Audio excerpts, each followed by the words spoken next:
जय हिंद दोस्तों, I am Advocate Arun Kumar Singh and you are watching AKS Study Channel.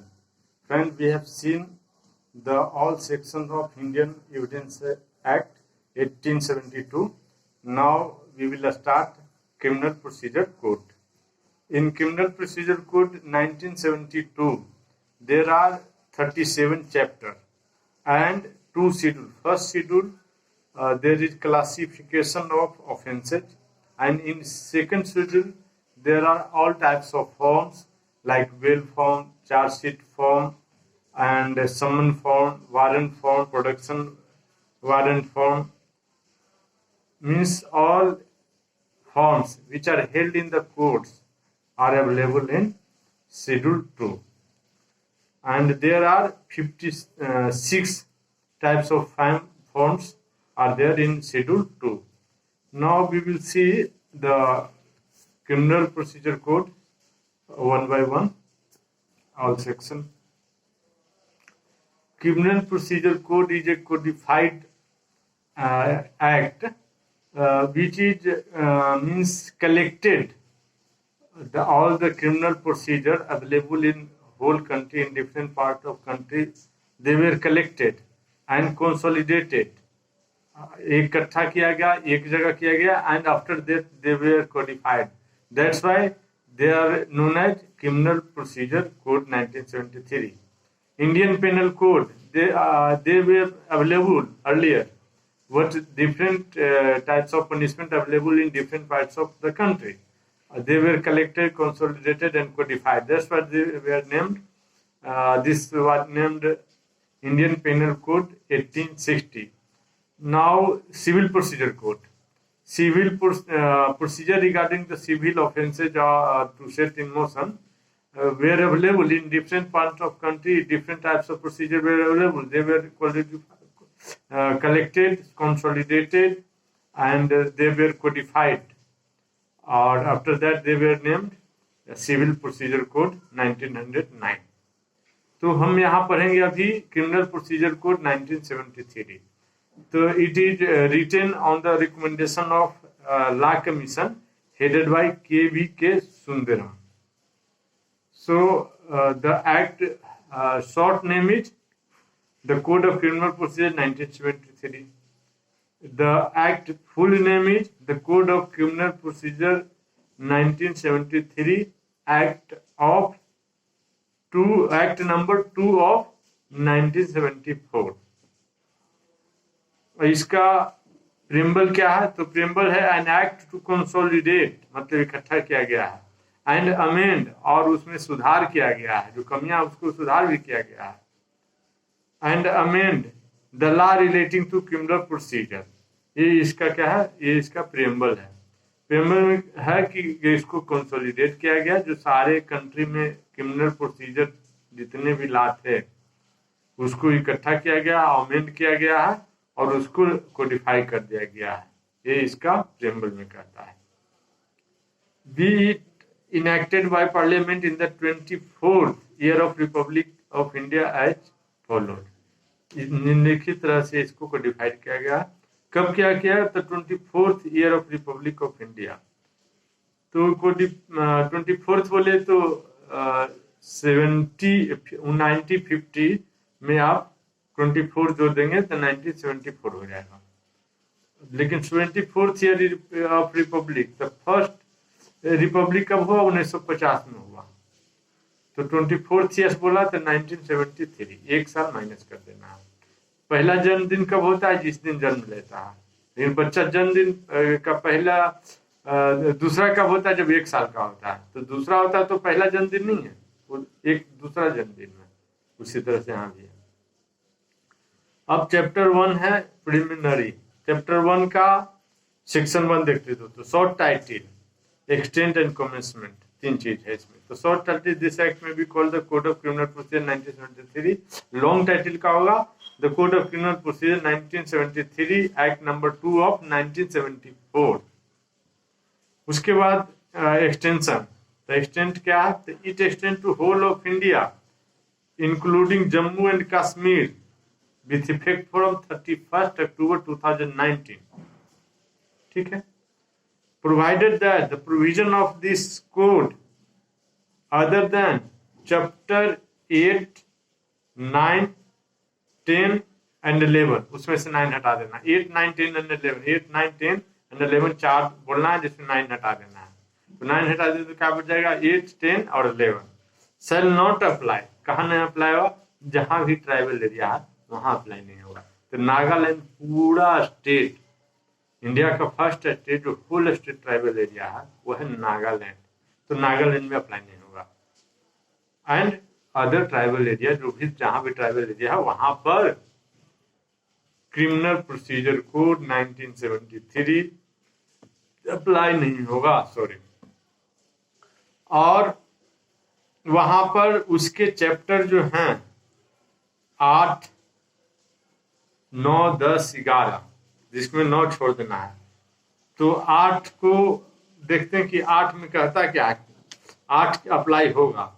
क्यों होगा? तो security for keeping the peace and good behaviour.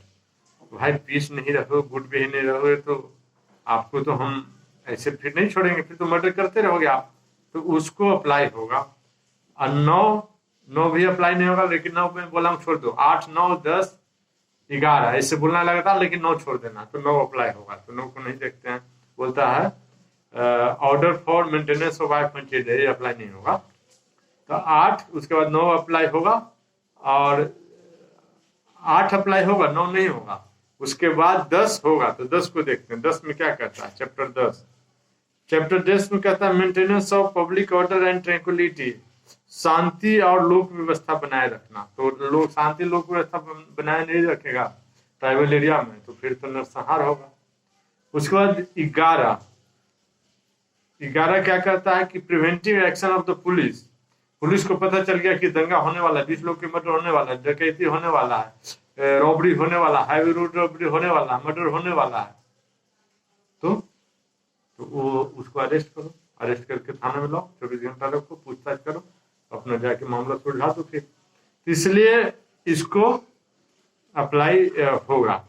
कौन सा? 8, 9 को क्रॉस कर देना, मतलब ये लागू नहीं है। 8, 10 और 11 ये लागू होगा। बाकी whole criminal procedure code Nagaland और ट्राइबल एरिया में लागू नहीं होगा। उसके बाद कहता है थर्ड पॉइंट, सेक्शन 1 का subsection 3, it shall come into force on the day of 1 अप्रैल 1974। ये कब से लागू होगा? तो 1 अप्रैल 1974 से लागू होगा। ऐसा क्यों? तो ऐसा इसलिए कि जो लोकसभा पास होता है, फिर राज्यसभा पास हुआ, तो पास हो गया 1973 में, तो उसका नाम वही रह जाता कोड ऑफ क्रिमिनल प्रोसीजर 1973। यदि भले ही वो 10 साल बाद लागू हो, उससे मतलब नहीं है। उसके बाद राष्ट्रपति साइन करेंगे, उसके बाद भी लागू नहीं होगा। उसके बाद गजेटेड नोटिफिकेशन निकाला जाएगा कि इतना तारीख से पूरे इंडिया में सिविल क्रिमिनल प्रोसीजर को 1973 लागू किया जा रहा है। और उसमें कम से कम 1-2 महीना पहले नोटिफिकेशन निकालेगा। ऐसा नहीं कि आज का नोटिफिकेशन निकाला और आज लागू हो गया। नोटिफिकेशन निकालने का मतलब क्या है? गजेटेड नोटिफिकेशन मतलब मालिक देश का जनता है, 130 करोड़ पॉपुलेशन। उस जनता को, अब जिस वे में आप लीजिए, मालिक को ये बताया जा रहा है कि हुजूर ये हम लागू कर रहे हैं पूरे कंट्री में। ये बताने का बिल्कुल तरीका गलत है। होना चाहिए मोबाइल से जैसे केबीसी का खेलते हैं वैसे वोटिंग होना चाहिए, और तुरंत हम बताएंगे कि क्या कानून होना चाहिए देश में, क्या नहीं होना चाहिए। जो बताया वो लागू होगा। जैसे आप पूछेगा नॉर्मली कि अपराध 0 होना चाहिए, नहीं है, इसके लिए जो मेजर उठाए कदम उठाया जाना चाहिए, नहीं तो हम अपना वोटिंग देंगे हाँ। और यदि नहीं होता तो मतलब 5 साल से पहले ही आपको रिजाइन करना पड़ेगा।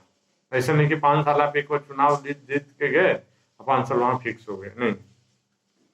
खैर, अब जो सिस्टम उसको तो सुधार नहीं सकते, प्रार्थना ही कर सकते भगवान से।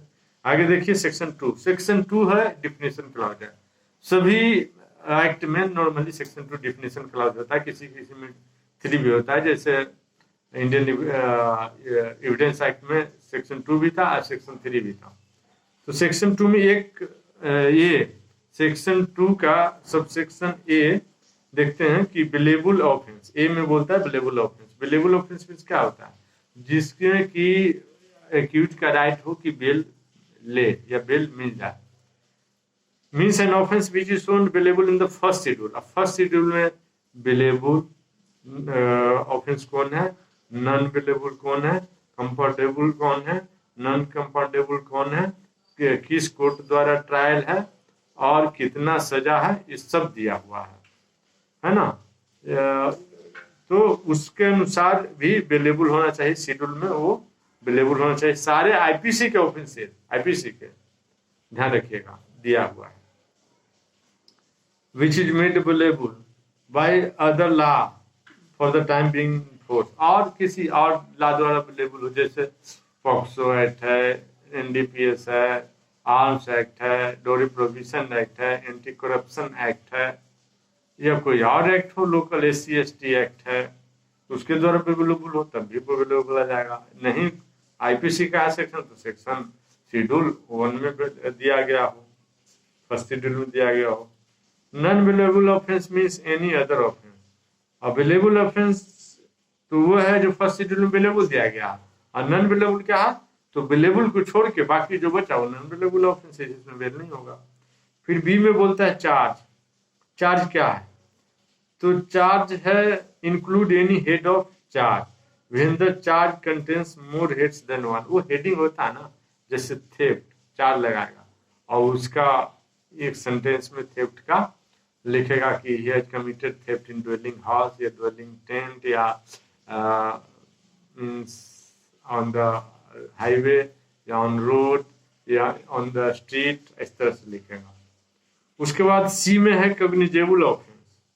तो कॉग्निजेबल ऑफेंस कौन सा है, जिसमें कि police can arrest without warrant, और फर्स्ट शेड्यूल में दिया हो। सब में फर्स्ट शेड्यूल दे देना है, cognizable, non cognizable, available, non available सब दिया हुआ है वहां लिस्ट, तो दे देना है। तो cognizable offence means offence for which cognizable case means A case in which a police officer may, in accordance with the first schedule, under any other law for the time being force arrest without warrant। First schedule में दिया हुआ है और any other law time being in force, तो local law जो होता है उसके अनुसार भी बहुत सारे जो एक्ट बताए हैं उसके अनुसार। उसके बाद डी में है कंप्लेन। कंप्लेन क्या होता है, कंप्लेन मजिस्ट्रेट को किया जाता है, एफआईआर थाना में किया जाता है। कंप्लेन कॉग्निजेबल और नॉन कॉग्निजेबल दोनों केस में किया जाता है, और एफआईआर से कॉग्निजेबल केस में किया जाता है। कंप्लेन मजिस्ट्रेट को रिटन या भर ओरल दोनों कर सकते हैं, एफआईआर रिटन ही करते हैं, ओरल भी कर सकते हैं, तो वो लिख के ये करे कोडिफाई करेगा, आपको पढ़ के सुनाएगा कौन, थानेदार, थानाध्यक्ष। उसके बाद कंप्लेन इस आशय से करना है कि फॉर टेकिंग एक्शन, ऐसे नहीं कि नॉर्मली बात की तो वो कंप्लेन नहीं हो गया। एफआईआर तो आप लिख के करोगे, वहां तो तुरंत बोलोगे चलिए सर अरेस्ट कीजिए, झगड़ा सुलझाइए। दूसरा बात ये देखना है दोस्तों कि इसमें जो है वाई तक है सब सेक्शन डिफिनीशन, और ये डिक्शनरी ऑर्डर में है, डिक्शनरी अल्फाबेट ऑर्डर में है। जैसे अवेलेबल पहले आएगा, चार्ज बाद में आएगा सेकंड पोजीशन पे, कॉग्निजेबल थर्ड पोजीशन पे, कंप्लेंट थर्ड फोर्थ पोजीशन पे, उसके बाद नेक्स्ट पोजीशन पे हाई कोर्ट आएगा, इंडिया आएगा, फिर इंक्वायरी आएगा, फिर इन्वेस्टिगेशन आएगा। डिक्शनरी ऑर्डर में alphabetical order plus dictionary order दोनों फॉलो हुआ है। तो आप ए से वाई तक लिख सकते हैं, ABCDEFGHIJKLMNOP QRS XYZ PQRSTUVWXYZ, W भी आया है तो W के बाद ही दिया है।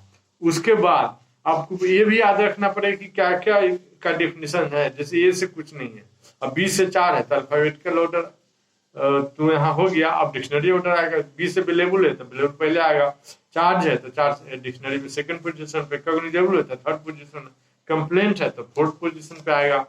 उसके बाद हाई कोर्ट है तो फिफ्थ पोजीशन पे आएगा। उसके बाद इंडिया है, इंक्वायरी है, इन्वेस्टिगेशन है, जुडिशियल प्रोसीडिंग है, लोकल जुरिडिक्शन है, मेट्रोपॉलिटन एरिया है, नॉन कॉग्निजेबल ऑफेंस है, नोटिफिकेशन है, ऑफेंस है, officer in charge of a police station है, प्लेस है, प्लीडर है, police report, police station, prescribed, public prosecutor, sub division, summons case, victim, warrant case, word and expression, इतना चीज का डिफिनेशन दिया हुआ, तो इसको डिक्शनरी ऑर्डर में आप रख दीजिए, ए से लेकर के वाई तक लिख दीजिए। ए से वाई तक में ये ध्यान रखना कि डब्ल्यू के बाद एक डब्ल्यू ए है जो बाद में 2009 में जोड़ा गया है, वो है विक्टिम का डिफिनेशन, ये आपको ध्यान रखना है।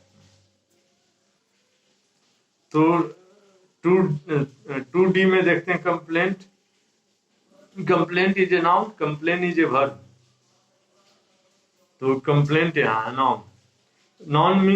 Complaint means any allegation made orally और इन राइटिंग, ओरली भी हो सकते हैं, राइटिंग होते हैं, टू ए मजिस्ट्रेट, मजिस्ट्रेट को करना है, with a view to taking his action, इस तरह से कि टू टेक एक्शन, ये भी बोलना है, refer some take action under this code, civil procedure code के अनुसार एक्शन लिया जाएगा। तब ना हम इस कोड में पढ़ेंगे, तो सीपीसी में पढ़ेंगे, आईपीसी में पढ़ेंगे, एनडीपीएस में पढ़ेंगे, पॉक्सो एक्ट में पढ़ेंगे, SC/ST एक्ट में पढ़ेंगे, आर्म्स एक्ट में पढ़ेंगे, यहाँ क्यों पढ़ेंगे? यहाँ पढ़े तो सिर्फ सिविल प्रोसीजर, कोई भी डिफिनेशन है सिविल प्रोसीजर कोड में वो लागू होगा।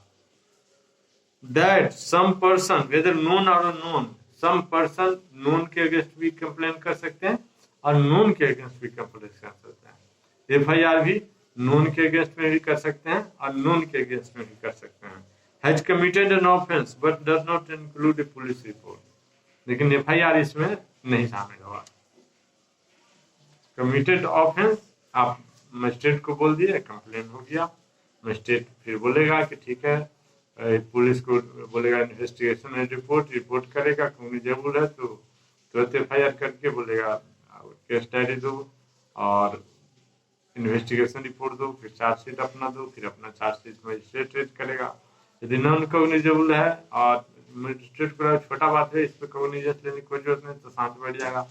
यदि लेगा नॉन कॉग्निजेबल है फिर भी इसमें ट्राई चलना चाहिए, थोड़ा सीरियस लग रहा, तो क्या करेगा, इन्वेस्टिगेट एंड रिपोर्ट थाना को बोलेगा सर नॉन कॉग्निजेबल है, बोले ठीक है। उसके बाद जुद भी सारा रिपोर्ट दो और उसके बाद इसमें चार्जशीट नहीं होता है, उसमें रिपोर्ट के आधार पे ही वो ट्रायल कर देगा और सजा उसको लगेगा कि देना चाहिए तो कन्विक्ट कर देगा। A report made by a police officer in case which disclosed after investigation commission of a non-cognizable offence shall be deemed to be a complaint. Non-cognizable है उसको रिपोर्ट दे दिया, किसको, मजिस्ट्रेट को, तो वो कंप्लेंट कहलाया जाएगा। And the police officer by whom such report is made shall be deemed to be a complainant. अब पुलिस अफसर एक कंप्लेनेंट होगा और कोई चार्जशीट नहीं, कुछ नहीं, ना पुलिस अफसर रेड करेगा चार्जशीट, ना मजिस्ट्रेट रेड करेगा, ट्रायल सीधे शुरू। अब डिफिनीशन दिया हाई कोर्ट। हाई कोर्ट क्या है? The highest court of state, highest court है ना, जिसमें यूनियन टेरिटरी है, तो यूनियन टेरिटरी का हाईएस्ट कोर्ट क्या होता है? नियरेस्ट कोई स्टेट का दे देता है, जैसे अंडमान निकोबार का कलकत्ता है, लक्षद्वीप का केरला है, गोवा का कहाँ है तो हाई कोर्ट है, जम्मू का लेह का अभी लद्दाख का कहाँ हो जाएगा तो जम्मू कश्मीर हो जाएगा, पौंडीचेरी पुदुचेरी का कहाँ है तो मद्रास हाई कोर्ट है। इस तरह से India means the territory to which this code extends. अब इंडिया मीन्स CRPC में तो अपने बारे में ही बोलेगा ना कि मैं जहां तक एक्सटेंड होता हूँ वो इंडिया है, तो पहले जम्मू कश्मीर नहीं होता था तो इंडिया नहीं था, किसके अनुसार? CRPC के अनुसार। लेकिन 31 अक्टूबर 2019 से जम्मू कश्मीर में भी ये CRPC 1973 एक्सटेंड हो रहा है, तो अब बोलेगा कि ये इंडिया वो है। और ट्राइबल एरिया में भी एक्सटेंड नहीं हो रहा है तो इंडिया नहीं है, नहीं है। लेकिन CRPC का अलग बात है, पॉलिटिकल मैटर अलग है, इंडिया गवर्नमेंट का पॉलिसी अलग है, तो वहां है, लेकिन कोर्ट के लिए इंडिया नहीं है। लेकिन CRPC का सेक्शन 8 चैप्टर 8 और 9 छोड़ देना, 10, 11 3 तो लागू हो रहा है, तो भाई वो इंडिया है। उसके बाद inquiry, inquiry means every inquiry other than trial conducted under the code, under this code by a magistrate और कोर्ट। देखिए इंक्वायरी क्या होता है, पहले इन्वेस्टिगेशन होता है जो पुलिस अफसर करता है, सारा रिपोर्ट दे देता है, चार्जशीट कर देता है, या क्लोजर रिपोर्ट देगा, हाँ वो फाइनल रिपोर्ट दिखाता है, चार्जशीट या क्लोजर रिपोर्ट। उसके बाद उसको लगेगा कि कोई फैक्ट को जानना जरूरी है यार, कि ये फैक्ट है या नहीं, फैक्ट मतलब सच्चाई है कि नहीं, कोई मैटर उसके सामने आया वो सच्चाई है कि नहीं, तो खुद जाएगा या वो अपने क्या भेजेगा, ऑफिसर भेजेगा, और वो जाकर के ये बात को पता लगा करके आओ। तो वो क्वेश्चन आंसर फॉर्मेट में पूछेगा। Investigation normally question answer format में एक बार पूछ दिया, वो सारा बताया, उसी को बात को लिखना है। लेकिन ट्रायल क्वेश्चन आंसर फॉर्मेट में होता है examination in chief, cross examination और री एग्जामिनेशन, ऐसा क्वेश्चन आंसर कि पूछो नहीं, बहुत ज्यादा।